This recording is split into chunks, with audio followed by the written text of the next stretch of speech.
get this hashtag bread. That's how we're opening it. That's the intro right there. Ladies and gentlemen, welcome to another episode of CAOverwatch. So we're doing something a little bit different today. As you guys can tell, finally got the webcam set up.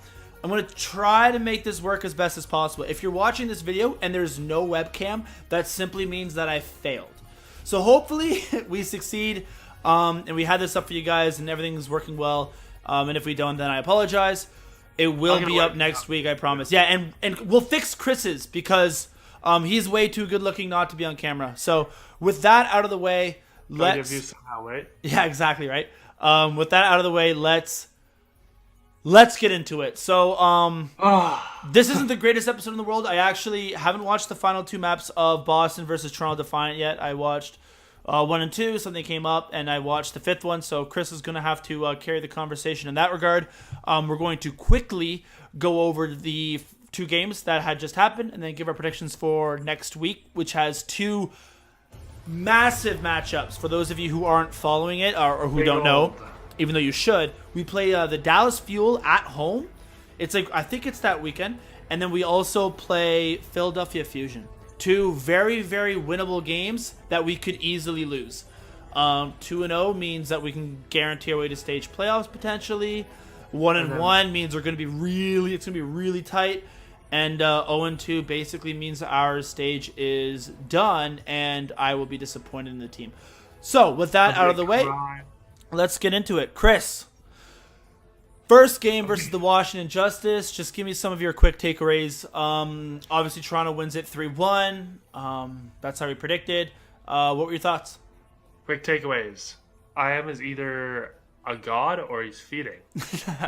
And normally I'd be like, well, that doesn't matter because it's his first Overwatch game. But then again, like, it's also he's had 1 open division game and 1 contenders game. So I think I'd have a little bit higher standards for somebody who rose that fast through the ranks. Well, I mean, yeah, I'm just going to cut you off because there's 2 ways to look at it. Either you have a high standard because he rose through the ranks so quickly, or you realize that, you know, he has 2 professional games. You look at a lot of these other players have been playing professional at the top level for like 3-4 years or 2-3 years. You know, some people have been playing back all the way from Apex Season 1. Some people from Overwatch, you know, Season 1. Some people just from Stage 1. But you can look at it as he moved up so quickly, so I expected him to be a god. Or you can look at it as, you know, he has literally 2 games. This team, like, he flew into LA Thursday night. Like, this team had literally 1 night / morning to practice with him before they played that Washington Justice game. Yeah, right. And Stellar retired out of nowhere, so in theory they didn't have like a backup strategy planned around him. Like, it seemed to be fairly surprising, given the time. Yeah, so considering that, like, you could say that Toronto did pretty good considering their situation. And I'm hoping that this week was not a reflection of their future performance because of the fact that I am so fresh. But in general, in that first game, I'd say that you know, I was loving what they were doing for the first 2 games. The third one, so I was starting to get like a little bit like, oh, you know, this is like a little tight, and it's like it's kind of concerning because it's Washington Justice. Like, if it was tight with Philadelphia Fusion, I'd be like, oh, that's okay. But it's Washington Justice. Like, I feel like it shouldn't be as tight. And then obviously, in Toronto fashion, we have to throw one. Dude, but then, like, honestly, in terms of us throwing a map, though, I will say, like, we didn't throw that one nearly as bad as we threw, you know, like Anubis versus Boston the first time we played them, for instance. Yeah. Yeah, that was like a hard throw. This is more like, you know, a little soft throw. Yeah, it was more like we, like, low-key just lost. We just got outplayed. Mm-hmm. Which, I mean, yeah, happens. It was a throw in the sense that I don't think we should have been outplayed. But at the end of the day, like, that's, you know, like, Color Hex popped off. Not Color Hex, sorry, Corey. Corey just went nutty. And that final sort of rotation on Junkertown and just, like, went to town. Yeah. So, did you see the pun? Went to town? No, okay. No, maybe not. That's fine. I know one. Oh, you good? Yeah. Well, no, I said, I mean, he went to town in Junkertown. Like I was expecting a laugh. But no, continue your point. It's fine. I get it. Yeah, you're just not funny, Spencer. I'm sorry. Obviously, I'm kidding. I was just gonna say I'm gonna jump the gun right now, and talk about something that I think is negatively affecting us, and that was more specifically negatively affecting us in the Boston Uprising. Okay. So, to me, there's two things I see. I see, just in like particular, our support like Neko and some of our DPS like Ivy, were are generally better than Boston in specific Boston Uprisings equivalents. Yeah. Although, in my opinion, specifically people like Fusions are better players than like Yakpom. So our tanks are weaker, yet our DPS and support are stronger. And so why I think that this new stage has proven more difficult for us so far is that our better players, our players that we are stronger at, are playing heroes that generally I think have lower skill ceilings, and so that the difference in how good the player is versus another team's player is less pronounced. So, for example, Yeah, I was gonna say. Yeah, I want to explain more. yeah. So for an example, let's say we had Neko. He was sometimes playing Anna or Zen versus playing Yeah. Baptiste. So Baptiste's main advantages is his healing and his immortality field. Yeah. And Yeah, for sure. Think about the skill required to heal by just shooting a grenade into a burst of people, and the skill of placing a mortality field versus a skill you have of, let's say, hitting those shots with Anna, hitting sleep nades, or hitting like headshots with Zen to give damage. I kind of. Just think of the difference. Like, it requires a lot less skill to play Baptiste than it does with something like Zen and Anna. So if you have a better support, then his skill and his proficiency is going to be less pronounced than if you're playing harder to play heroes. I see what you're saying. You're saying like in theory, if this was a Mercy that was really like Moira and like a Moira, I know it would never happen, but I feel like a Moira Mercy meta where it's like, yeah, you might have great supports, but at the end of the day, there's only so much outplaying you can do with like a Mercy Moira combination. I get what you're saying. I don't know if Baptiste has been in the meta long enough for us to make that claim. Like, at the end of the day, he has a 3 burst hit scan with recoil. His immortality field, like, your decision making is crucial. Like, if you use that too early, you can throw the entire defense. I do agree that it's way easier to heal with Baptiste than it is with Ana in terms of being able to hit those shots. Like, I can hit those shots. Yeah. And your immortality, it's not rocket science. Like, if you're running a bash and bunker comp and they dive you throw it on the ground. Like, I get that. No, I see what you're trying to say. It's hard to make that point because I get that. It shifts the onus to outperform more onto the tanks, and that's where Fusions was stronger. Well, yeah, especially like, I mean, I missed the 2 maps. I hate missing the maps, and I should have rewatched them. I literally looked today and I couldn't find a VOD. But from what I saw, it looked like Yakpon was playing well, but I think like Hamster or Hammond definitely has a more volatile, let's say, skill ceiling or skill gap than like a Reinhardt, for instance. I think you can absolutely throw with Hammond a lot easier than Reinhardt. You can absolutely carry with Hammond a little bit more easier than Reinhardt because he just simply requires less resources. So are you specifically just talking about the support line, or are you also inferring that our like DPS choices aren't as optimized or as difficult as like, let's say, Washington's or Boston's? Well, I mean, I guess in general, like, Farah does require skill, but it requires less skill than somebody like... Well, I'm talking more about mechanical skill here. Which is, I think, something that like at least the analysts have been touting about what's good about like Toronto is that we're just like a very mechanically skilled team. Yeah. And somebody like Farah, well, they do require mechanical skill, and like honestly, if I'd say one person who's still killing it Ivy, still killing it. Yeah, he's really good. And like Fair requires just like less mechanical skill than somebody like Widow. It's just Yeah, I disagree with you a little bit more with Farah because she's been so impactful for so long. I mean, if you're arguing what takes more mechanical skill, Widow or Farah, sure. But I don't think she's a low. Like that's what I'm trying to say. Are you trying to get at? I guess you answered the question, but it's one thing to be like it requires less mechanical skill, and it's another thing to be like their effectiveness ceiling is lower. Like if you look at like Soldier 76, for instance, like he tends to be somebody who's good in all situations, but sort of excels at nothing. Where you look at like Tracer, for instance, can just hard carry if they don't have a break. Like that's kind of If you're talking about that, then I'd have to go back and really break down the compositions per fight. Like Sombra, for instance. Like, if what Sombra can do well trumps what Soldier can do well. Like, Sombra can single-handedly win a fight. EMP. Win a fight, right? A well-timed hack on the right target, win a fight. Soldier's, it's like, yeah, he doesn't have enough burst damage to really kill someone. It's sort of like if someone's out of position, you can take them out.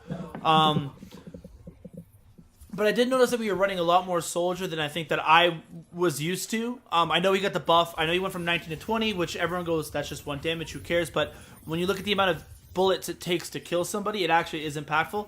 But I would like to see a little bit less Soldier and maybe a little bit more game-changing heroes. I think our biggest weakness, and I haven't, especially, there's two things, especially in the Washington game. I haven't watched the Boston one, but I'd be surprised if it was anything different. Our Sombra play is not good. Like, it, frankly, and... Oh, yeah. Was it better versus Boston? I assume it wasn't.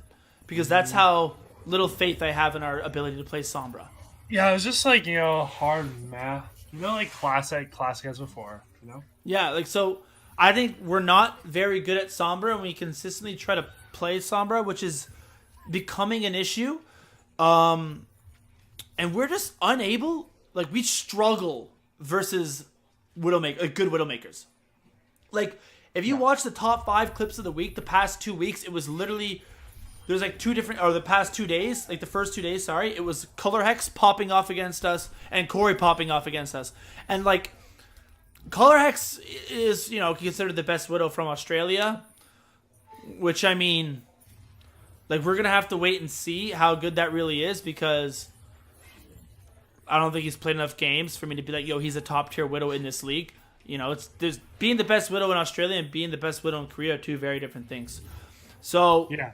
But he has potential at least, but, like, Corey was never, like, this, top-tier Widowmaker. So for both of those guys to become so effective against us, I don't know if it's a positioning error, a communication error, we're not properly I'm not sure what's going on here, but I constantly noticed that their Widow was being more effective than ours. That's not to say IM37 is bad. I think IM37 is very inexperienced. I think, like you said at the beginning, and we talked about this before he even came to the stage, I was like, dude, IM37, like, he's like Defran. I always put him like Defran. Like, he's going to have those moments where he absolutely pops off, and you're like, holy shit, IM37, just double tapped. Blah, blah, blah. Like, mechanically very, very gifted. But he's only played 2 professional matches, and one was an open division. That can't be understated. And he had no time to practice with this team. Like, you saw what happened when he went on break, which is a little bit of a concern because our GOATS play was so effective, and then now we have a brand new break player, and the team cohesion isn't there, and it makes us no longer an elite GOATS team.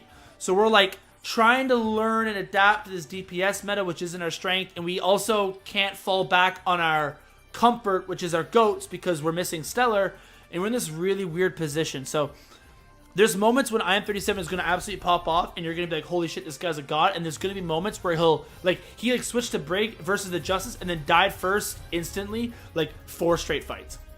So yeah, I just wanted to bring up things in relation to that. Yeah, for sure. So first, just to close off what I was saying a little earlier, when I was talking about this different skill ceilings, I was like, I guess I was more pertaining to mechanical skill, and it's hindering us a lot because our team's known for some mechanical skill. Yeah. Also, just to build on your, can't rely back on, they can't rely as much on GOATs to fall back on. Oh my gosh, Eichenwald's second point. They were literally like Goats comp, but positioned like triple DPS. They were not together at all. They just got absolutely slapped by Boston. And that's tough, man, because we were a better Goats team than Boston. You saw it. You saw us play them in the Goats meta, and we beat them very handily. Like, if we didn't throw Anubis, we 4-0 them. Like, it wasn't really that close. And I don't think Boston's just massively I mean, they did have a big trade, but I actually think their trade hurts their Goats more than it helps. So that's disappointing to hear. Yeah, so I wanted to, it kind of sucks. Like, it's just, it's what it is, and that kind of leads me to my next point that I wanted to talk about. Yeah. Just really quickly, so obviously another thing that I think hurts us a lot is the fact that we aren't good at adapting to situations like in a game. Like, inter-game, we're fine. We learn about like what happened in the past game and learn from it. Yes. But when we're in the middle of a game, we're really not good, or as good as other teams at adapting. Yeah. And with this new stage 2, there hasn't really been a main meta developed, and I honestly don't know if there will be. So it's like, I think you're starting to see bunker comp becoming more and more meta, but yeah, continue. Yeah, for like defense. more and more meta, but like at the moment, yeah, there's like we still see goes, we still see bunker, we still see triple DPS. Mm-hmm. And when it comes to that, it's even in the words of some analysts, it is like a shit show out there. Yeah, clown fiesta. That's their word. That's the word they use. You know, they don't use shit show. It's clown fiesta. Yeah. Clown fiesta. Mm-hmm. Translation: shit show. That's the R-rated version. Yeah, and so what that means is that, and that Toronto is more negatively affected because, like, with Goats, it's pretty easy to predict what composition is going to be out there when you face them, and if they're arguing variations, what they mostly are, like Oats, Goats. Yeah, exactly. Either they run the Winston or they run the Sombra, and that was really all that there was in terms of meta compositions. It's all you can. So that they can easily plan for all that. But with this, there's so many different compositions that can come out. They just don't know how to adapt, and they can't adapt well enough. It's a good point. So it's more negatively for hurting us. Yeah, this is a very adaptable meta, and you saw even in Goats we were hard to adapt, which you're right, like isn't a hard meta to adapt to. There's only so many situations they can run, and if they do surprise you, they are at a significant disadvantage, right? Where here you can surprise somebody and arguably have a comparable comp. So that's going to be something to look forward to. I think the biggest thing, man, like, the best part about IM37 being so raw is he should, and I noticed it from just watching the first couple maps versus Boston relative to his Washington game. Like, he looked like he'd already improved. Like versus Washington when they subbed him in those final 2 maps, I was like, people were like, what a good debut, and like, I don't want to shit on the guy because he got there in a day. He had no practice time. He's had no professional experience, but like, was it? Like, everyone was talking about this guy's good debut. Like, he got completely outclassed by Corey, who plays for the Washington Justice. We by far looked weaker on those 2 maps than the previous 2 maps. He was constantly caught out of position on Brig. Like, other than, I think he had like a good McCree stun to get the Zarya like right off the bat, and then I might even be getting the games mixed up. I don't even know. Like, I don't know. Like, people were saying, what a great debut, what a great debut. Like, this guy's got so much potential, and honestly, I didn't see it from the first game, but I thought he looked better in the second game. And economics, 101, one of the most basic things about economics is diminishing rates of return. Usually it's used in the context of like, well, you've done this so much, you no longer can improve because you've sort of hit your peak skill. But the way the curve actually works is when you first start, you improve pretty drastically over time. So I actually think we're going to see fairly noticeable improvements game by game, almost like when Neko first came, right, versus the New York Excelsior. It was like, oh, okay, like I can see we're a little bit better, and then it was like, boom, right, we beat Boston, we beat Spark, I forget the other team we beat, but we won like 3 in a row and closed up the series 5-2, making the playoffs. So I think you're going to notice every single game IM37 is going to become more and more comfortable. I do think you're going to see him full-fledged in Game 5, which is unfortunate because I'm pretty sure we played San Francisco Game 5. If not, it's like Vancouver. Like Game 5 is kind of a write-off, but still. I think that's when he's going to hit his sort of peak. So I actually expect this team to look better and better and better as the stage goes on. and really come into our own in stage 3. Yeah, I definitely agree with that. Yeah. So with that, let's talk a little bit about predictions. Yeah, we have, like I said at the start, dude, we have 2 massive games coming up this week. This is make or break for so many things, in my opinion. It's make or break for stage playoffs. Arguably make or break for how I view this team. Like, one of the things that we've mentioned it before, but we haven't really faced a solid 6 to 10, 12 team. You know what I mean? Like, all of our wins are bad teams, aside from the Boston game, which when we beat them looked kind of like a bad team. All of our losses are really good teams or Atlanta/Boston now. So it's like yeah, we've beaten the Justice, the Valiant, the Spark, Chain Do and Goats. Like, we've beaten all the bottom teams, and then we've played really good teams and gotten shit on. So it's going to be really exciting to see us actually play like 2 teams that I deem like to be in that 6 to 12 sort of range and see how we do. Yeah, I agree. But if we lose, then it's like, oh, not only do we not make stage 2 playoffs, but also I don't think this team's a top 10 team anymore. Like, if we go out there and lose 3-1, 4-0 to both, like, where do you have this team finishing? Oh man, I don't want to say those words. Yeah, like if they can't beat Philly Fusion or Dallas Fuel, like, they're not beating Gladiators. I don't think they're going to beat the Dynasty, The Spitfire, when they get their shit together, I don't think they're beating them. Like, yeah. I mean, if we lose both games 3-2, like, okay, I can sleep at night. Because we look like shit. Apparently, we're really good the first 2 games. Same with Washington. We did really well map 1, map 2. And then, like, garbage map 3, map 4. Even though we won map 3 versus Washington, low-key, it was closer than, like, it was not a solid win. We, like, had a pretty bad attack and then full held them. Because of defense matrix. Because, like, the Hanzo Dragon and we defense matrix, like, twice. Like, it was really, like, it was, like, low-key lucky. You gotta be good to be lucky, but still. So. Yeah. I totally agree. Like, I still feel like this week won't be completely telling of what our team's potential is just because of IM37. Fair. But it's still, like, if I'm going to make raw predictions, I'm going to go 3-2, 3-2 for Philly and for Dallas. Oh, wow, you're going to... Yeah, but I'm going to put it at, like a Philly, I feel like they're at more of, like, a 57% chance of winning. Yeah. But, Dallas, I'm feeling more of like a 52, like very close type of thing. Yeah. I tend to agree. I'm gonna disagree. But I think we disagree. Well, I mean, I tend to agree in terms of I think Philly's the harder matchup, and I think we lose to Philadelphia.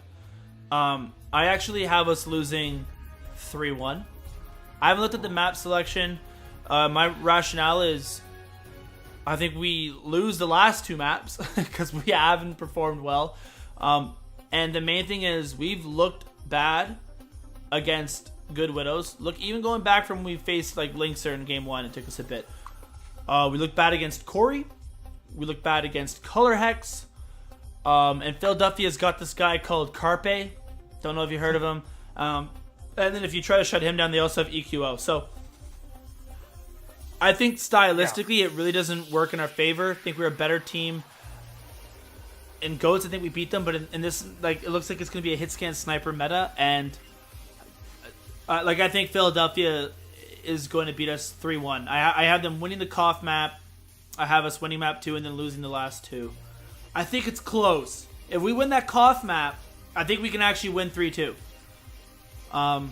Yeah. But I don't see us winning the first one. So I have us losing 3-1 to Philadelphia, and then I actually have us beating Dallas Fuel 3-2. I have it being really close. I mean, my head is like, we win the first 2, lose the next 2, win the third. But I don't think we're gonna win the first 2, lose the next 2 the entire year. Like, that's just sort of the pattern in my head. I do think Dallas is really good. I think they're gonna play Sombra against us. They're going to be the much better Sombra team than us. But they just don't have that Widowmaker. I know Effect retired. So Zachary, I believe, will be their Widowmaker. I think Yakpong can hang with OGE. I think by game number 4, IM37 should be like at his peak. other than game. At least the best we've seen him. I think Philadelphia is going to be a good game to learn from, as well as the ones in the past, because he only played 2 maps. Then he played a full game. Hopefully, if we want to see him moving forward, we're going to play him again. So I think he's going to be better. And I think we're going to have enough time to sort of coach around a strategy and figure it out. But that one's going to be... I agree with you in the sense that I have it like 55 Toronto versus Dallas, winning 3-2 in a close one. I see it. Right. I have nothing to add to that. Yeah, I see it either going that way, or I see us popping off, dude. Getting that bread. 4-0, both. That bread? Calling it right now. Bread? We're gonna 4-0 Philadelphia. We're gonna 4-0 Boston. I just changed it, dude. 2-0, 8-0, baby. What are you gonna do if they 4-0 both those teams? Are you gonna do something? A little challenge. What do you want me to do? What's your challenge? If they 4-0 both those put your teams life together or something? Like, wait, what? like put your life together or something? Put my life together? Yeah, no, dude. Trust me, dude. 2 wins can't do that. It's way far gone. Yeah, we'll see. We'll see. I don't know if it's betting time yet. I was gonna say I'll get a big 37 tattooed on my back. No, I won't. By the way, maybe if we win grand finals, I'd get a Toronto Defiant tattoo. If we won Toronto, if we did that, I'd get something somewhere. I'd get a little 37 somewhere, just like a little. Wait, right on your butt cheek? Not on my butt cheek. Yeah, nice and classy. That way I can post it all over social media. Speaking of social media. If you guys want to go follow us, please follow me on Twitter. Please subscribe if this is on YouTube. Subscribe. I think we got kicked out of our SoundCloud account. Chris can't figure out iTunes apparently, so that's not going to happen until Chris grows some balls. But yeah, follow us on Twitter, follow us on Instagram, follow us on YouTube. Hopefully we're going to keep this up. Follow me in person. Please follow me in person. I'm really lonely. I need somebody. Yeah, we're going to hopefully get this more polished. It's not where I want it to be yet, but we're making baby steps. Ideally, there's gameplay in the background. There's 2 cameras with Chris and I, because I feel like half this thing is just me looking at the camera, listening to Chris talk, which I don't like. But when life gives you lemons, you can make lemonade, and sometimes you forget the sugar, but it's still lemonade, so let's get the spread. Yeah, that's it, baby. 3-1 Philadelphia, 3-2 Toronto. Hopefully I'm wrong about the first. Hopefully I'm right about the second. Hopefully 4-0 both. Yeah, hopefully 4-0 both. Yeah, exactly. All right. Okay. Stay toxic, my friends.